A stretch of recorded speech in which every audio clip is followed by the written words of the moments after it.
Naam, mtazamaji wa Trend TV, hii ni moja kati ya habari ambazo zimewaacha hoi watu wengi sana baada ya moja kati ya watu ambao habari yake imesambaa mitandaoni kwamba ametapeliwa mali akitafuta utajiri Sumbawanga.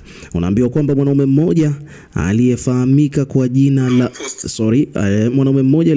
jina la Mzee Musa Rashid, mkazi wa Tabora, ametapeliwa takriban shilingi 200,000, simu, kadi ya CCM na kadi ya NIDA na suti yake ya gharama kubwa pamoja na saa yake yenye thamani ya shilingi milioni 1. Mwanaume huyu ametapeliwa baada ya kusafiri hadi Sumbawanga mkoani Rukwa kwa ajili ya kutafuta utajiri kwa mganga wa kienyeji ambaye ameishia kumtapeli. Kwa mujibu wa taarifa, majira ya saa 4 usiku mwanaume huyo alikutana na mwenyeji wake ambaye alimtaka aoge dawa maalum kabla ya tiba kuendelea. Kisha baada ya muda mfupi alipelekwa makaburini ambapo alilazwa juu ya kaburi na kuanza kuogeshwa dawa akiwa uchi wa mnyama, na baadaye akatelekezwa hapo hapo akiwa utupu hadi wasamaria wema walipomuokota. Mganga alisikika akizungumza kwamba mganga akaniambia kwamba chukua maji ya shilingi 500. Nikachukua madogo mawili. Tukaenda hadi makaburini. Akaniambia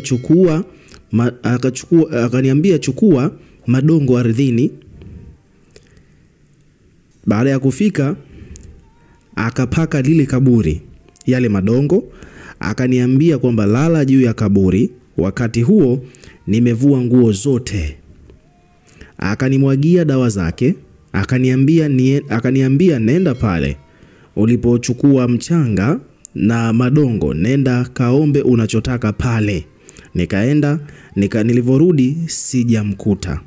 200,000 imechukuliwa, simu imechukuliwa, pesa ya saa ya gharama ya milioni 1 imechukuliwa, kadi ya CCM, kadi yote vimechukuliwa, suti yangu pia imechukuliwa, alisikika mzee huyo.